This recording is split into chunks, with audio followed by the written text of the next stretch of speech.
Hello the future officers, welcome you all to study funda. दोस्तों बहुत बहुत स्वागत है आपका आज की इस वीडियो में।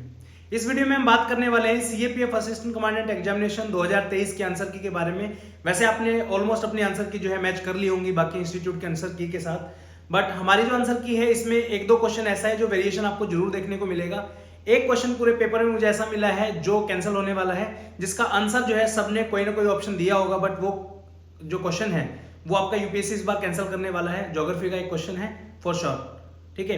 और भी काफी सारे क्वेश्चन है जो हिस्ट्री के क्वेश्चन है, कुछ लोगों ने उसका आंसर जो है गलत बताया। काफी बच्चों के मैसेज आए थे कि सर इस क्वेश्चन का एग्जैक्टली क्या आंसर हो सकता है। तो ऐसे कुछ क्वेश्चन देखिए, हर बार क्या होता है 125 क्वेश्चन आपके हैं, 115, 116, 18 क्वेश्चन तक जो है हर कोचिंग के आपको बिल्कुल सही मिलेंगे। लेकिन कुछ क्वेश्चन ऐसे होते हैं जिनका आंसर ढूंढना बहुत डिफिकल्ट होता है हमारे लिए भी, हर कोचिंग के लिए, बट मेहनत करके जो है हमने वो आंसर्स फाइंड आउट करे हैं। तो इस वीडियो में हम उन सब क्वेश्चंस को जो है देखेंगे, और जहां जहां पे रिक्वायरमेंट है उन क्वेश्चंस के जो है मैंने स्क्रीनशॉट भी लगाए हैं उनके सोर्स के, कि वो क्वेश्चन कहां से आए हैं, ठीक है। तो आप जितने भी बच्चे हैं जो आंसर की मैच करेंगे, इस सेक्शन के अंदर मैं जो है सेट ए को जो है एक्सप्लेन करूंगा। तो जिन भी बच्चों का सेट ए है आप डायरेक्टली 1-on-1 जो है अपने आंसर्स मैच कर सकते हो। और मैं बहुत ज्यादा टाइम आपका वेस्ट नहीं करूंगा। डिटेल में आंसर की बनाने में कम से कम 2 से ढाई घंटे का टाइम लगता है। इसको हम जितना जल्दी हो सकेगा उतना जल्दी जो है कवर करेंगे। और जो क्वेश्चन स्पेसिफिकली जिनमें मुझे डाउट है कि आपको उस पर डाउट रहेगा कि ये क्वेश्चन का आंसर क्या हो सकता है, उनको जरूर डिस्कस करेंगे दोस्तों। और वो क्वेश्चन कहाँ से आए हैं, ठीक है। पेपर की अगर मैं बात करूं दोस्तों, बहुत जो है बच्चों के मन में नेगेटिविटी जो है वो आ गई है। काफी सारे बच्चे ऐसे हैं जिन्होंने मेहनत की, बट अनफॉर्चुनेटली एग्जाम क्वालिफाई वो शायद नहीं कर पाएंगे। रीजन बिंग उनको लग रहा है कि पेपर बहुत ज्यादा टफ है। अगर इस एग्जाम की मैं बात करूं तो 3 सेक्शन ऐसे हैं जहां से क्वेश्चंस थोड़े से मैं कहूंगा कि टफ आए हैं डेफिनेटली, और इस तरीके के क्वेश्चन जनरली सीएपीएफ के बच्चे अटेम्प्ट भी नहीं करते हैं, ठीक है। पहला सेक्शन है आपका मैथ का, ठीक है।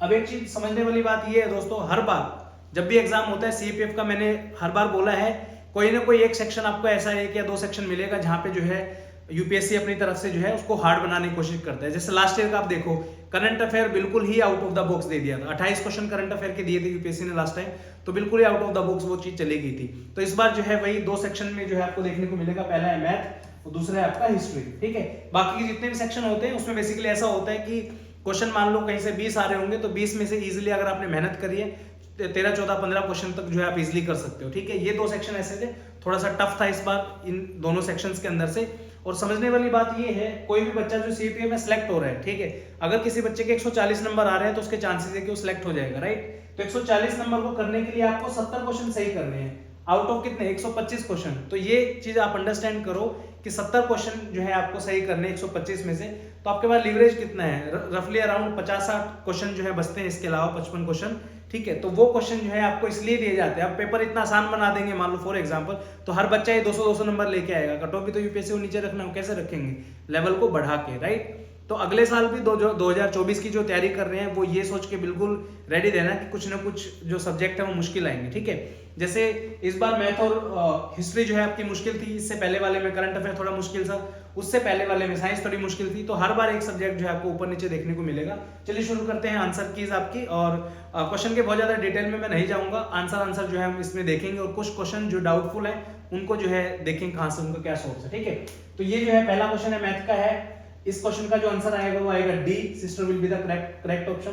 सेकंड क्वेश्चन का जो आंसर है वो आएगा आपका ऑप्शन बी, 25√3/4, ठीक है। उसके बाद next question number 3, question number 3 का आंसर आएगा n².m², B option will be the correct answer, ठीक है। उसके बाद नेक्स्ट है आपका क्वेश्चन नंबर 4। क्वेश्चन नंबर 4 में जो है करेक्ट आंसर आपका आएगा 847। ये वो जो क्वेश्चंस के सॉल्यूशन जो है ये हमारी टीम ने जो है प्रिपेयर किए हैं और जो है भेजा गया था इनको, ठीक है। चलिए नेक्स्ट चलते हैं क्वेश्चन नंबर 5 के ऊपर।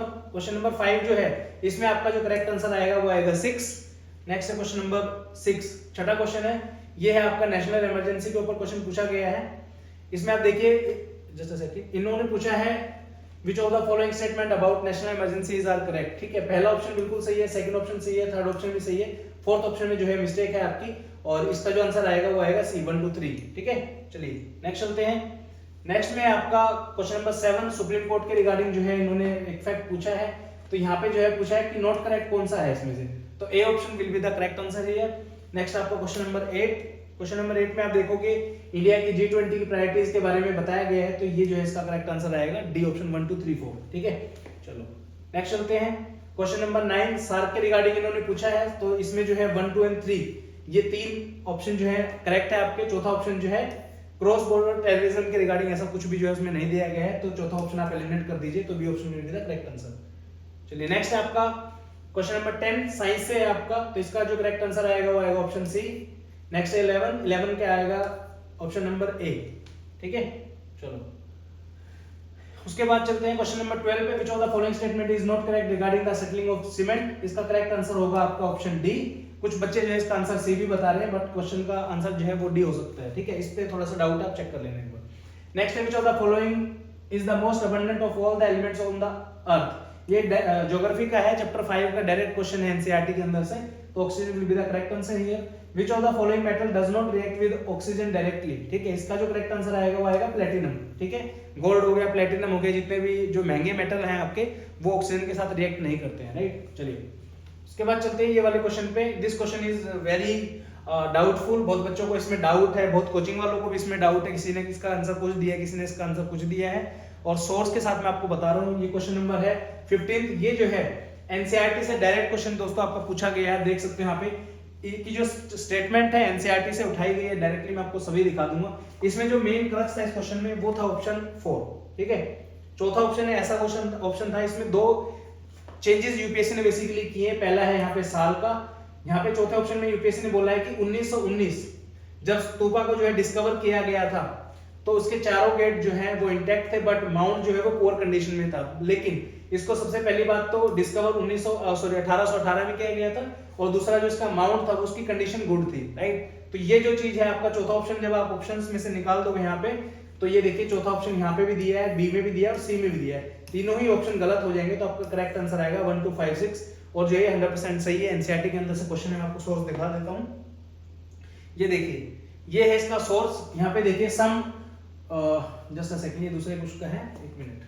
हाँ ये स्तूपा वाले का ही है, Ivory workers and finance part of the gateway of the at the Sanchi, ये वाला ऑप्शन उसमें दिया हुआ है। उसके बाद यहाँ पे आप देख सकते हैं एक ऑप्शन ये दिया हुआ है, ठीक है। और एक ऑप्शन आपको यहाँ पे देखने को मिलेगा, discovered in 1818 3 of its 4 gateway were still standing, the fourth was lying on the spot where it has fallen and the mount was in good condition, ठीक है। तो ये है। उसके बाद ये जो सभी चीजें हैं जितनी भी है सारी फाउंडेशन बैच में ऑलरेडी हमने करा रखी हैं। ये देखिए यहाँ पे आप डायरेक्टली चेकआउट कर सकते हो। When Sanchi was discovered in 1880 3 of its 4 gateways were still standing, ठीक है। अंडरलाइन भी कर रखा है, हाईलाइट भी कर रखा है कि क्वेश्चन आ सकता है इसके ऊपर, ठीक है। तो ये फाउंडेशन बैच का हमारा कंटेंट है, तो इसमें से आप देख सकते हो कि क्वेश्चन जो हमने करवाया है इसमें डायरेक्टली, ठीक है। चलिए अगले उस पे चलते हैं, क्वेश्चन नंबर 16। इसमें जो है आपके 2 ऑप्शन गलत हैं, second option and fourth option. ये जो है 7th सेंचुरी सीई में जो है क्या बोलते हैं आपका, ये उस टाइम के दौरान की जो है चीज है। उसके बाद इसका जो ऑप्शन आएगा जब आप निकाल दोगे 2 और 4 को, ठीक है, 2 ऑप्शन यहाँ से भी एलिमिनेट हो जाएगा, यहाँ से हो जाएगा, फोर्थ ऑप्शन यहाँ से चला जाएगा, तो D option will be the correct answer. NCERT में जो है स्टेटमेंट दी हुई है, और ऊपर जो है यहाँ पे देखिए, जस्ट अ सेकंड, ये देखिए Harshacharita is a biography of Harshavardhana the ruler of Kannauj 7th century CE, right. चलो नेक्स्ट पे चलते हैं, क्वेश्चन नंबर 17 है, which of the following statement is correct? Option A will be the correct answer here. Next आपका 18th question, which of the following activity was not a part of daily timetable for a king as prescribed in the अर्थशास्त्र। अब काफी लोगों ने इसका answer जो है सी बताया, बट इसका आंसर जो है करेक्ट आंसर जो है बी आएगा, आप देख सकते हो इसमें।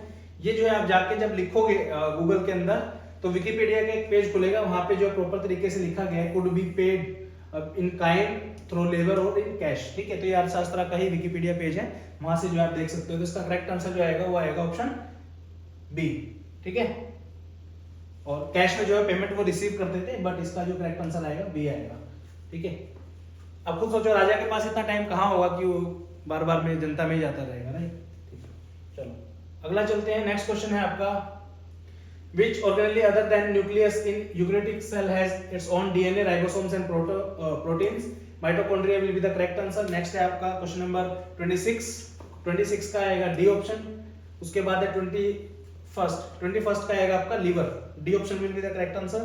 नेक्स्ट में आएगा the rate of an enzyme catalyzed reaction depends, option A will be the correct answer here. उसके बाद चलते हैं नेक्स्ट उस पे क्वेश्चन पे। क्वेश्चन नंबर नेक्स्ट है आपका, both starch and glycogen are made up of glucose, however glycogen is made in animal cell but starch is made in plant cell, ठीक है। आलू में सुना होगा ना आपने, स्टार्च होता है, ये वही चीज है, ठीक है। चलो क्वेश्चन नंबर 24 24 है, in some viral infections number of platelets are reduce quickly, platelets are essential because platelets have a role in the blood clotting, will be the correct answer. ठीक है, चलिए नेक्स्ट क्वेश्चन है आपका, the focus of second 5 year plan was. ठीक है, अब देखिए इस तरीके के क्वेश्चन जो है बच्चों को मुश्किल लगते हैं, बट यार ये थोड़ा सा आप प्रेजेंस ऑफ माइंड लगाओगे ना, अगर आपने पढ़ाई करी होगी तो बिल्कुल जो है आसान क्वेश्चन है, थोड़ा सा आपको माइंड लगाना पड़ेगा। ठीक है, फर्स्ट स्टेटमेंट है establishment of a self reliant and self generating economy with emphasis on agriculture. तो एग्रीकल्चर की बात हमने सबसे पहले फर्स्ट 5 ईयर प्लान में की थी। सेकंड 5 ईयर प्लान में जो है रैपिड इंडस्ट्रियलाइजेशन की बात की गई थी with emphasis on the development of basic and heavy industries. ठीक है, हैवी इंडस्ट्रीज हमारी कौन कौन सी है, भेल है, गेल है, सेल है, ये जो है सेकंड ईयर 5 ईयर प्लान के बाद जो है आपकी लॉन्च की गई थी, और हमारा मेन फोकस ये था कि हमें बड़ी बड़ी इंडस्ट्रीज लगाना है और कंट्री को जो है इतनी इंडस्ट्रीज देनी है कि खुद से हम जो है अपनी चीजों को प्रोड्यूस कर पाए, राइट। और इसको जो है पीसी महालनोबिस प्लान जो है ये भी बोला जाता है। नेक्स्ट आपका removal of poverty and attainment of self reliance, ये जो है फोर्थ 5 ईयर प्लान के बारे में जो इसमें बताया गया है। ठीक है, और ये इकोनॉमी सीरीज थी हमारी फाउंडेशन बैच की, तो इसमें हमने सारे प्लान्स को बिल्कुल डिटेल में डिस्कस किया है, हर एक चीज के बारे में आप देख सकते हो कौन सी योजना का आपको क्या क्या। ठीक है, चीजें सब कवर की गई हैं, आपने कितनी पढ़ी है वो आपके ऊपर डिपेंड करता है, सिलेबस आपका कंप्लीट कराया गया है। ठीक है, चलो नेक्स्ट क्वेश्चन देखते हैं, question number 26, an Indian business person buy share in a British car company, this transaction will be reflected in, option B will be the correct answer. Next है आपका, just a second, which of the following are high frequency indicators of the Indian economy, इसका जो correct answer आएगा D, 1, 2 and 3 तीनों statement सही हैं। Next आपका, suppose an Indian citizen makes an investment abroad and earns a positive return on her investment, which of the following is correct, her income is a part of Indian national income but not a part of GDP. GDP जो होती है वो internally होती है, out जो बाहर से जो आती है उसको हम जीडीपी में काउंट नहीं करते हैं। ठीक है, चलिए जस्ट अ सेकंड, उसके बाद है आपका, if the cash reserve ratio is lowered by the RBI, supply of money in the economy will be। ठीक है, सिंपल सा फंडा है बेसिकली, इसी टॉपिक के ऊपर दो क्वेश्चन आपके आए हैं, दो टर्म होती है आपकी, एक तो होता है कैश रिजर्व रेशियो, एक होता है आपका एसएलआर। ठीक है, तो कैश रिजर्व रेशियो, सीआरआर और एसएलआर दो इंपॉर्टेंट टर्म है आपकी इकोनॉमी की, बहुत आसान है अगर आपको पता हो तो। ठीक है, बेसिकली आप इससे भी फाइंड आउट कर सकते हो, कैश रिजर्व रेशियो मतलब जो कैश हम रिजर्व करके रखते हैं उसको। ठीक है, जस्ट अ सेकंड। ठीक है, सीआरआर बेसिकली क्या होता है, कुछ अमाउंट कैश की फॉर्मेट में बैंक जो आपके होते हैं, जैसे एसबीआई है, जितने भी बैंक है आपके लीडिंग बैंक है, वो जो है आरबीआई के पास in the form of cash जो है कुछ पैसा रखते हैं। ठीक है, उसको हम बेसिकली सीआरआर बोलते हैं। अब खुद सोचो, अब इसमें क्वेश्चन में पूछा गया है, if the cash reserve ratio is lowered, मतलब मान लीजिए बैंक के पास फॉर एग्जांपल 100 करोड़ रुपए है यहाँ पे। ठीक है, उसका जो है मान लो 10% जो है वो आरबीआई को दे देता है। ठीक है, 10% आरबीआई को दे दिया, यानी कि 10 करोड़ रुपए उसने आरबीआई को दे दिए। अगर बोला जा रहा है कि कैश रिजर्व रेशियो को कम कर देंगे, फॉर एग्जांपल यहाँ पे 100 करोड़ का 10% की बजाय हम बोलेंगे कि यार चलो आप एक काम करो 5% दे दो इसका। ठीक है, तो 5 करोड़ हुआ, तो बैंक के पास कितना बचा, 95 करोड़ रुपीस बचा, जो कि आगे सर्कुलेट इकोनॉमी के अंदर ही होगा।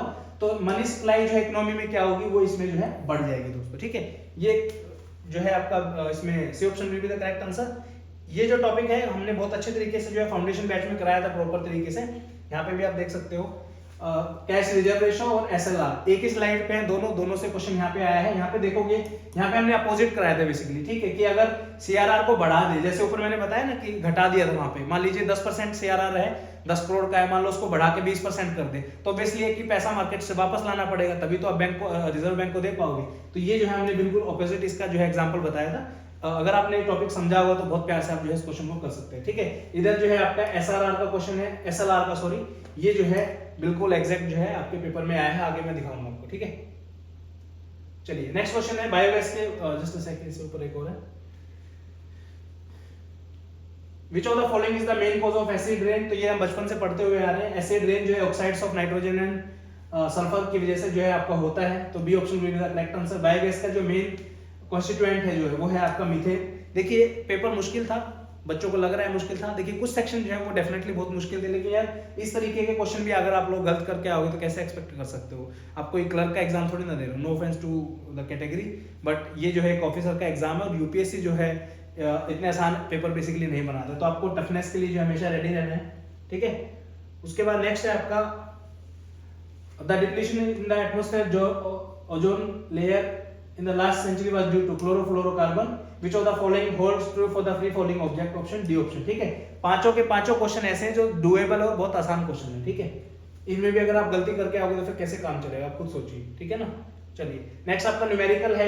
34 का जो करेक्ट आंसर आएगा 3 सेकंड आएगा। 35 का जो है कंजर्वेशन ऑफ मोमेंटम आएगा। थर्ड लॉ ऑफ न्यूटन का जो है कॉन्सिक्वेंस है। Which of the following is a permeable rock that allow water to pass through it? Limestone. Geography और करंट अफेयर के क्वेश्चंस का जो सोर्स है, विद सोर्स हमने वीडियो डाल दी चैनल पे, जाके आप देख सकते हो हमारी वीडियोस के अंदर जाके। उसमें हमने हर एक क्वेश्चन के बारे में डिस्कस किया कि वो क्वेश्चन कहाँ से आया है। इस क्वेश्चन के बारे में भी डिटेल से मैंने बताया, जीसी ल्योंग से जो है बेसिकली क्वेश्चन था आपका, तो आप वो भी जाके देख सकते हो। ठीक है, सैंडस्टोन और लाइमस्टोन जो है दो जो रॉक होती है परमिएबल होती है, जिसके अंदर से जो है पानी आपका जा सकता है। ठीक है, next question number 37, very easy question. Visakhapatnam will be the correct answer. Next है greater diversity of animal and plant species found in tropical moist forest. ठीक है, चलो नेक्स्ट चलते हैं। नेक्स्ट है आपका क्वेश्चन नंबर ड्रमलिन वाला है। ये भी जो है क्वेश्चन डायरेक्टली आपका एनसीईआरटी से आ रखा है। Option A will be the correct answer. Links of two industrial development region in the world North Atlantic sea route. अब ये जो क्वेश्चन है ना एनसीईआरटी के क्वेश्चन है, अगर आपको ये क्वेश्चन मुश्किल लग रहे हैं तो प्लीज थोड़ा सा मेहनत करना और स्टार्ट कर दीजिए। डायरेक्टली क्वेश्चन जो है ये 11th क्लास का क्वेश्चन है फिजिकल ज्योग्राफी का, ये 12th क्लास का क्वेश्चन है जो आपका इंटरनेशनल ट्रेड वाला जो चैप्टर है उसमें से आया होगा। ठीक है, देख लेना बाकी। नेक्स्ट है आपका क्वेश्चन नंबर 41।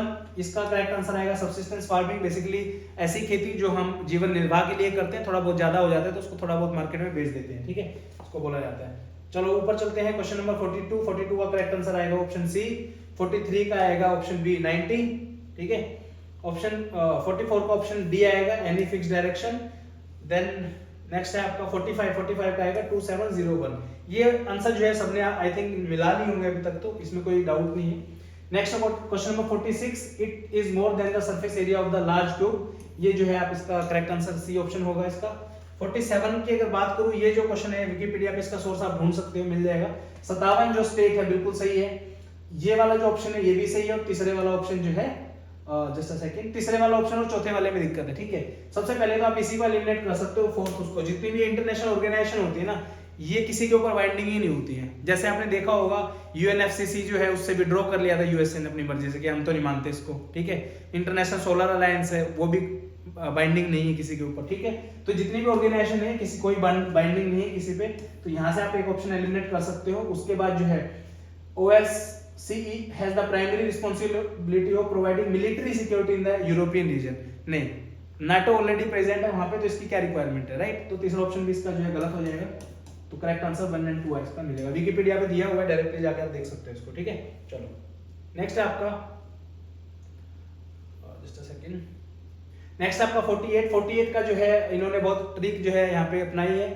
फ्रांस दे दिया जापान की जगह, इसको एलिमिनेट कर देते हैं आप, 1 हटा दो सबसे। Option C will be the correct answer, right? चलिए नेक्स्ट है आपका National Human Rights Commission was established under the statute of. कितना इजी क्वेश्चन है यार ये। ठीक है, हर जगह दिया हुआ है, पता नहीं आपने ठीक किया है नहीं किया है।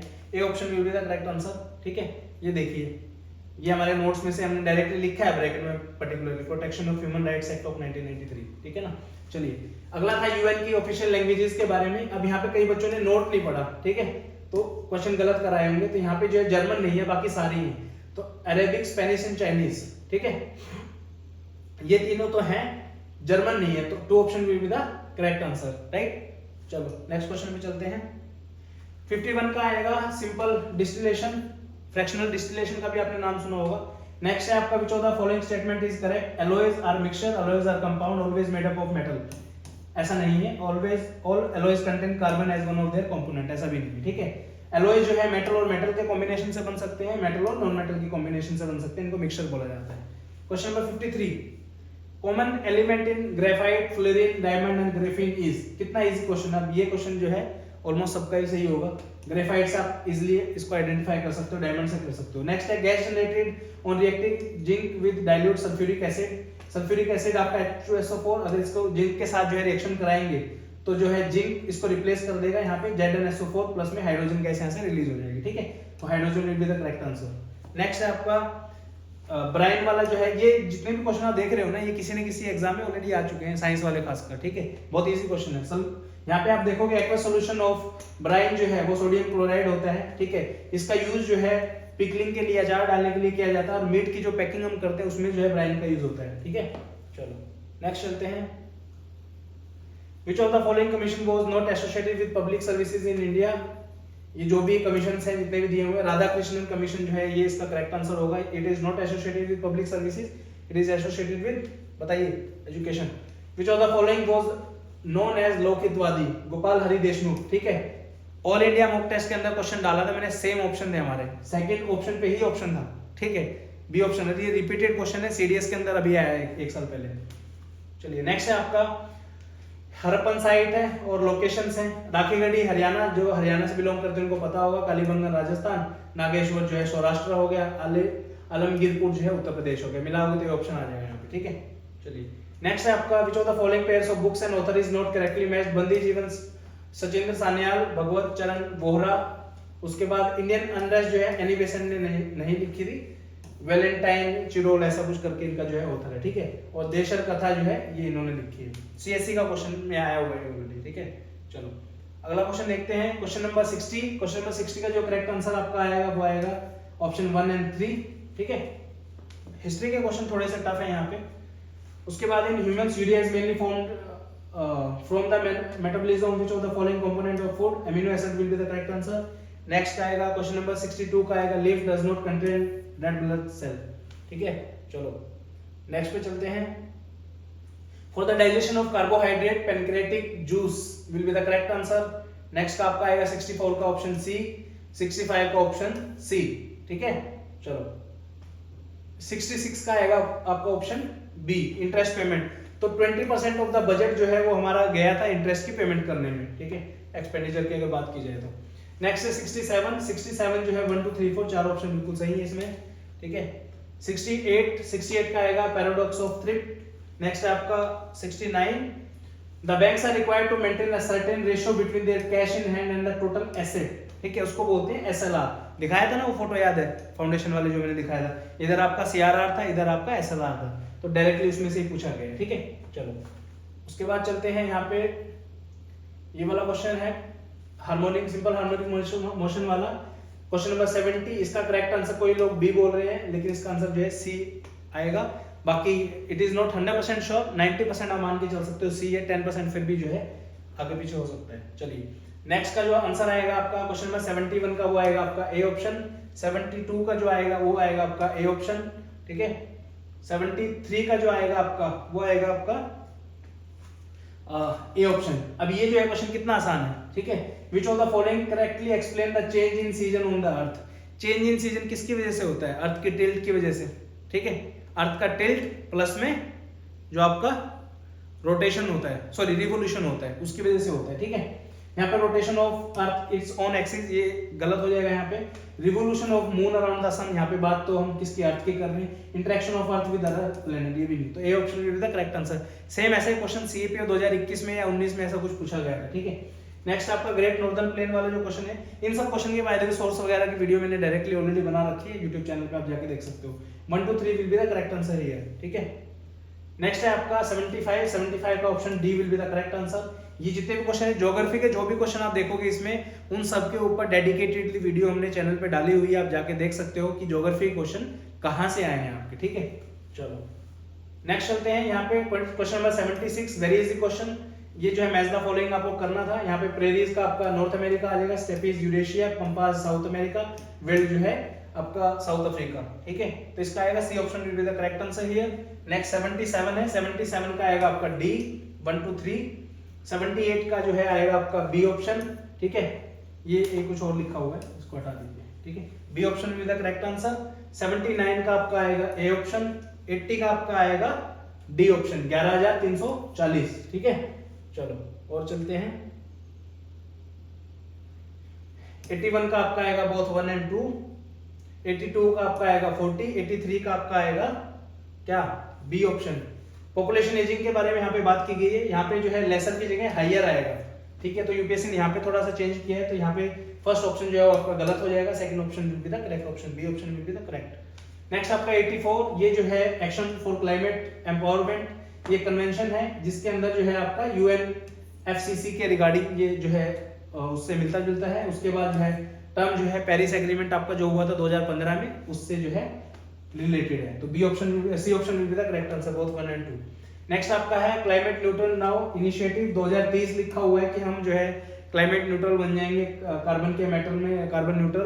तो यहाँ पे 2050 आएगा दोस्तों। तो पहला ऑप्शन आप यहाँ पे रिमूव कर दो, तो 2 option will be the correct answer.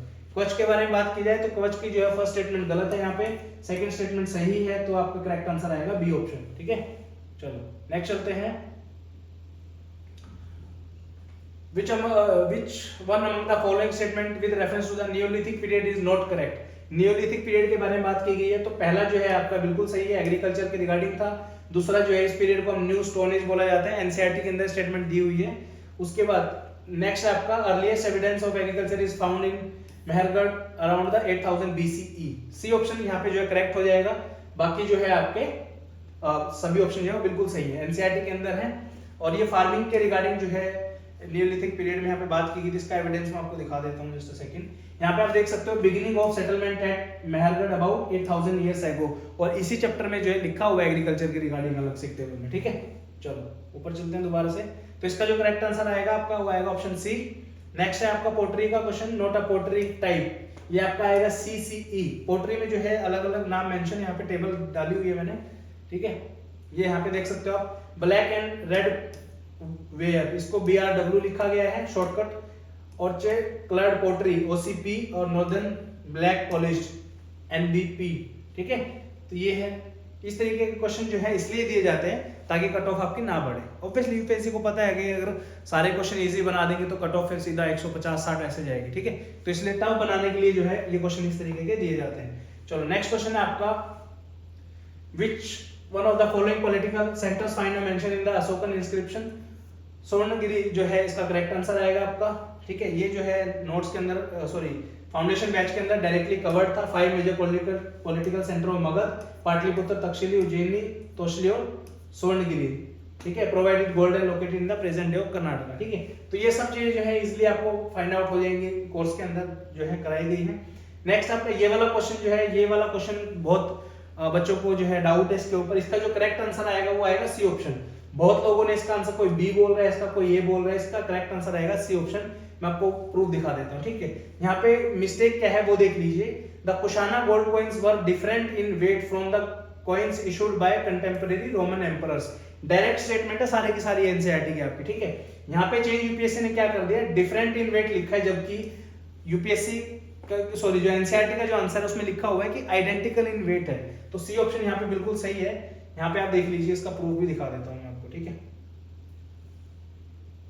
ये लीजिए, these have been, यहाँ से देखिए, first coin to bear the names and images of ruler were issued by the Indo Greeks. First statement आपकी होगी, who established control over the northwestern part of subcontinent 2nd century BC. Kushanas however issued the largest sort of gold coins, first gold coins. ठीक है, ये आपका आ गया, ये ऊपर second वाली स्टेटमेंट होगी। नेक्स्ट है, these were virtually identical in weight with those issued by the Roman Empire, जो भी था आपका। ठीक है, यहाँ पे भी जो हमने यहाँ पे स्टेटमेंट डाली हुई है इसकी, ये फाउंडेशन बैच का है जैसा कि मैंने आपको बताया। First coin to bear the names and images of the ruler were issued by the Indo Greek, ये आपका गोल्ड कॉइन कुशानाज वाला हो गया। Weight with those by the contemporary Roman वाला जो है ये है। ठीक है, तो यहाँ पे जो यूपीएससी ने खेल क्या खेला है, यूपीएससी ने डिफरेंट इन वेट लिख दिया, जबकि यहाँ पे आइडेंटिकल इन वेट आएगा। तो सी ऑप्शन इसका जो है बिल्कुल करेक्ट आंसर है। ठीक है, चलो नेक्स्ट चलते हैं आपका क्वेश्चन नंबर 91। 91 का करेक्ट आंसर आपका आएगा ऑप्शन ए।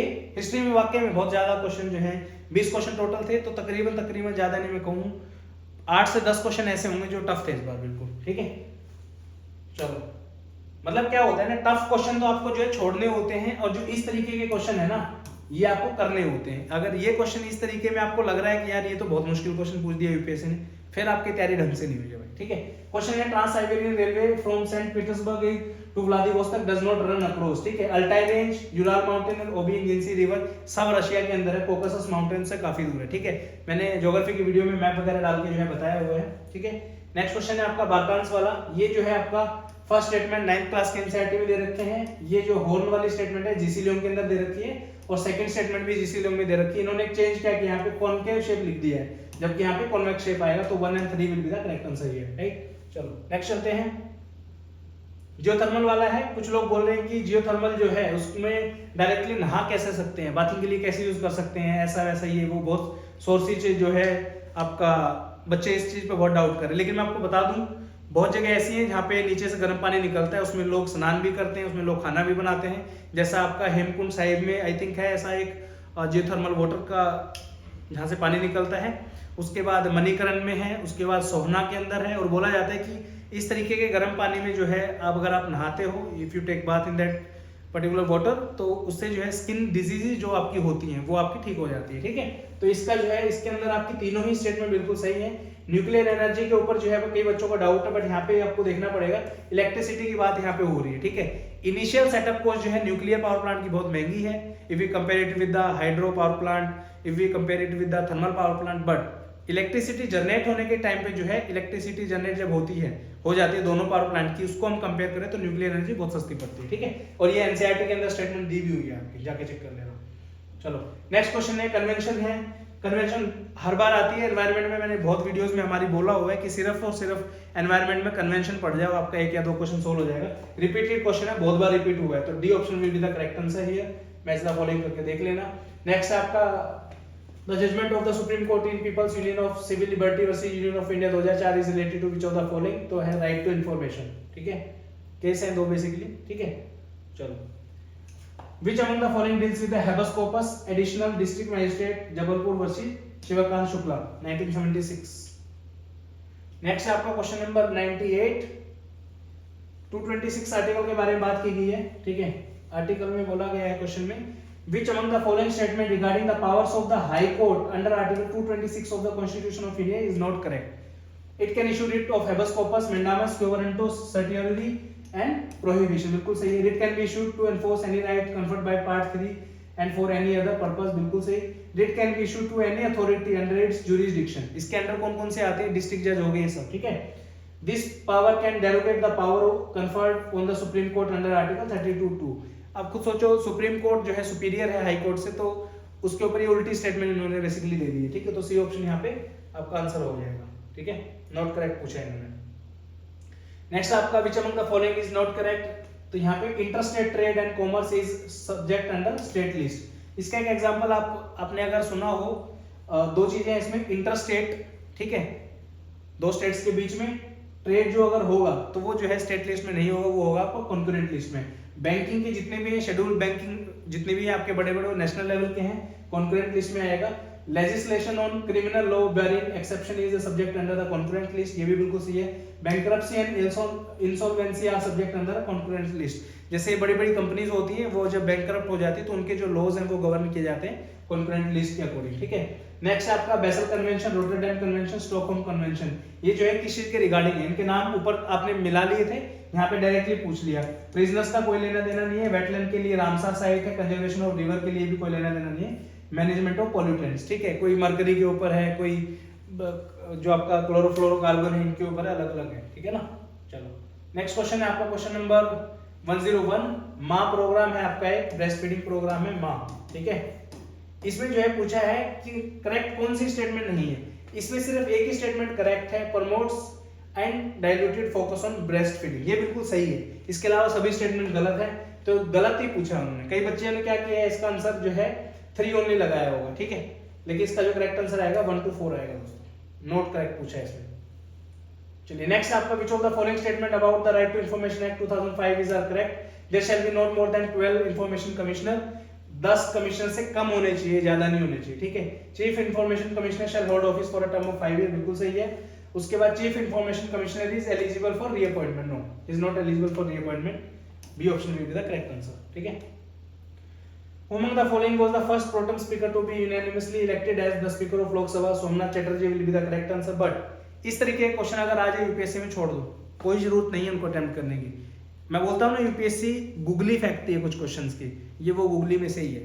अब इतना किसको याद है यार, स्पीकर तो चलो कोई आदमी कोशिश भी करे याद करने की, प्रधानमंत्री जी को याद कर लेंगे, प्रोटम स्पीकर कौन याद रखेगा। ठीक है, तो ये क्वेश्चन जो है छोड़ दिया करो, ऐसे क्वेश्चन जो है।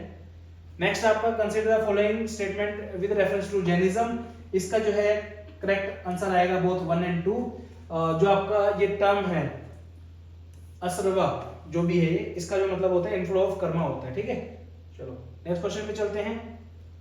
ये भी जो क्वेश्चन है ना, ये जो दिख रहे हैं आपको, ये वाले क्वेश्चन ऐसे हैं, मतलब बहुत ज्यादा माइंड आप लगाओगे आपका दिमाग ही खराब होगा, इस तरीके के क्वेश्चन को छोड़ दिया करो।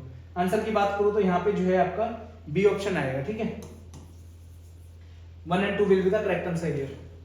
चलो उसके बाद है आपका which of the following animal do not come under the category of 4 noble animal, जो भी है ये, ठीक है। लाइन कैपिटल है, सारनाथ। इसको आप उस तरीके से कर सकते हो जैसे आपने देखा होगा ना, उसके नीचे बोला जाता है कि लाइन है, बुल है, हॉर्स है, तो डीएल जो है ये नहीं होगा उसमें से, ठीक है। नॉट कम अंडर कैटेगरी पूछा है तो option will be the correct answer here, ठीक है।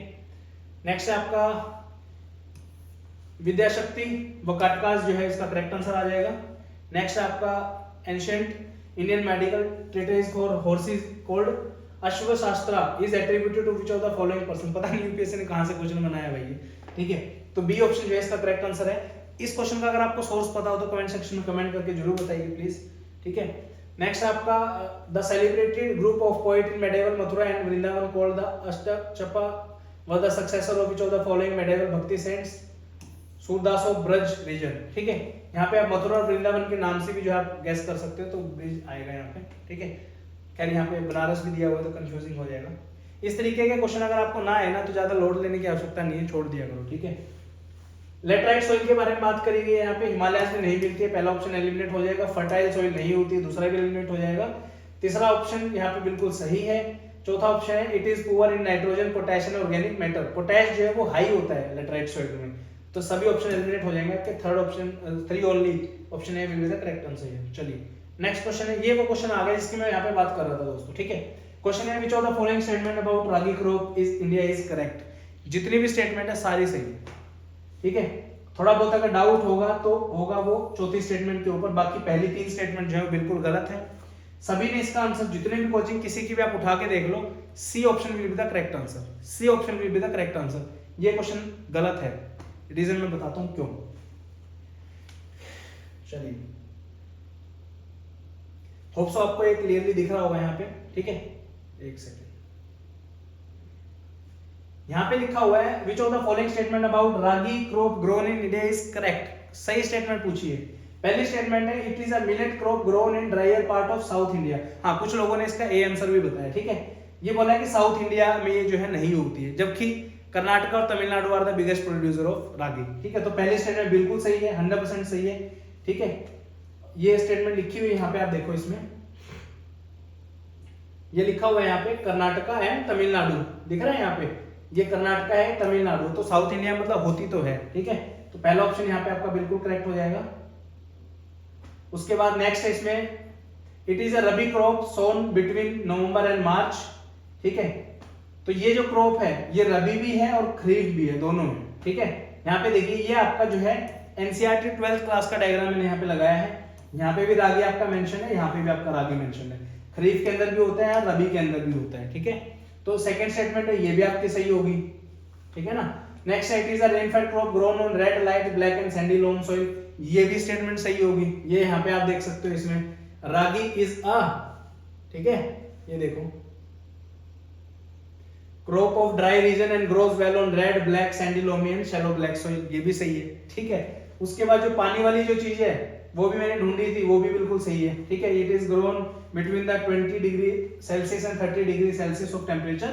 लेकिन यहाँ पे जो रेनफॉल है ना, इसमें थोड़ा सा डाउट है। जो आपकी 12th क्लास की एनसीईआरटी वहां पे लिखा है कि ये जो है ड्राईलैंड फार्मिंग के अंडर आती है, जो ड्राईलैंड फार्मिंग में जो है आपका रेनफॉल जो है वो 75 सेंटीमीटर से कम है, जबकि यहाँ पे 50 से 100 लिखा हुआ है। ऑल्दो कहीं कहीं पे जो है ये बिल्कुल सही भी लिखा हुआ है 50 से 100 सेंटीमीटर, लेकिन एनसीईआरटी के अकॉर्डिंग मैं बता रहा हूँ, तो ये क्वेश्चन जो है बिल्कुल एलिमिनेट होगा। सारे ही स्टेटमेंट सही है इसमें, ठीक है। तो किसी ने भी बच्चे ने जो भी इसका आंसर लगाया, डजंट मैटर आपने कुछ भी लगाया, ये क्वेश्चन एलिमिनेट होने वाला है, ठीक है। चलो बाकी देखते हैं यूपीएससी क्या इसका करता है, ठीक है।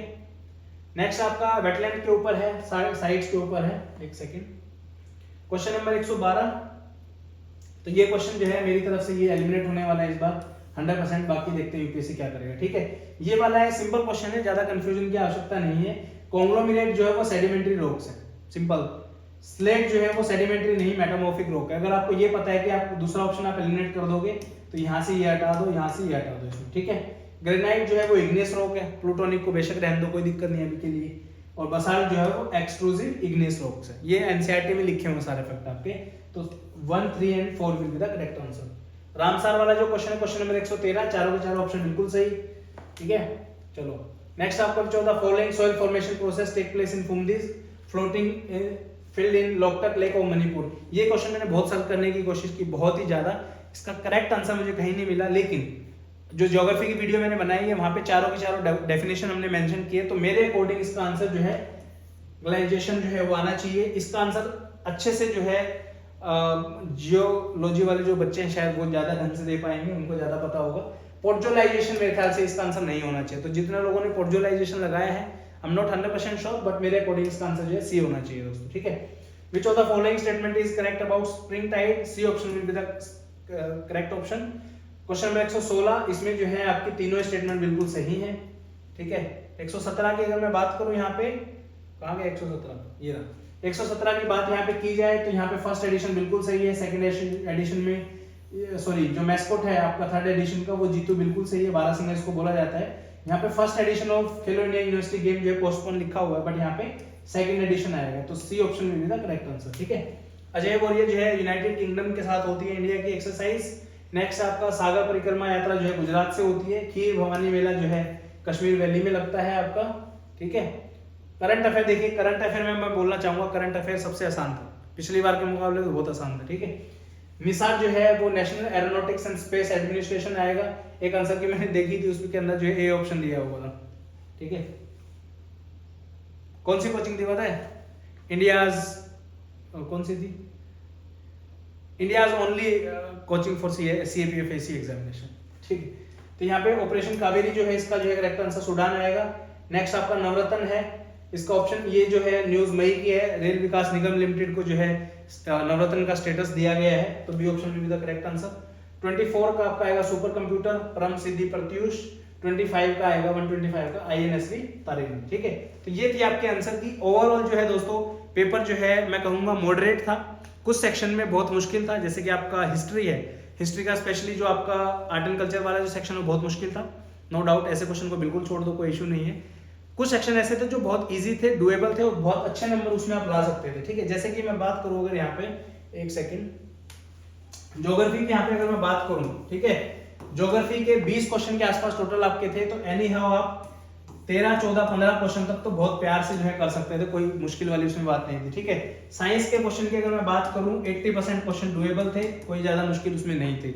हिस्ट्री की अगर मैं बात करूं ज्यादा नहीं, 20 क्वेश्चन आपके आए थे, 20 में से थोड़ी बहुत मेहनत भी आप करते, इधर उधर से जुगाड़ लगाते, तो 8 से 10 क्वेश्चन आप कर सकते हैं, एटलीस्ट 40% तो कर ही सकते हो यार, इजंट इट? ठीक है, मैथ की अगर बात करूं तो मैथ में भी जो है आप टोटल कितने, आई थिंक 15-16 के आसपास क्वेश्चन थे, 6-7 जो है वहां पे भी आप इजीली कर सकते थे। करंट अफेयर में जो है 1-2 क्वेश्चन को छोड़ के आई थिंक सब क्वेश्चन जो है डुएबल थे, 1-2 क्वेश्चन को छोड़ के। इकोनॉमिक्स जो है उसमें भी जो है 60-70 क्वेश्चन आप कर सकते थे। और क्या बचा आपका, पॉलिटी जो है उसमें भी आप कर सकते थे, 2-3 क्वेश्चन जो है मुश्किल थे, बाकी सब डुएबल थे। तो ओवरऑल कहने का मतलब ये है 70-75 क्वेश्चन आउट ऑफ 125 करना कोई बहुत बड़ी बात नहीं है। आई नो आप बोलोगे सर आप तो यहाँ पे बता रहे हो, लेकिन एग्जाम का माहौल अलग होता है, ये होता है वो होता है, बट एनी हाउ आपने नहीं किए तो इसका मतलब ये थोड़ी ना कि किसी ने किए, कोई ना कोई तो पास होगा, इजंट इट? तो वो आप क्यों नहीं हो वो बताइए, ठीक है ना? तो अगली बार जो है अच्छे से प्रिपेयर करो। 2024 के लिए जो प्रिपेयर कर रहे हैं, स्टडी फंडा का फाउंडेशन बैच 16 अगस्त से शुरू होने वाला है, वो आप ज्वाइन कर सकते हो, और स्टडी फंडा एप्लीकेशन पे अभी लिस्ट है, तो 16 तारीख से आपकी जो है क्लासेस शुरू हो जाएंगी। मिलते हैं नेक्स्ट वीडियो के अंदर, तब तक जय हिंद, वंदे भारत।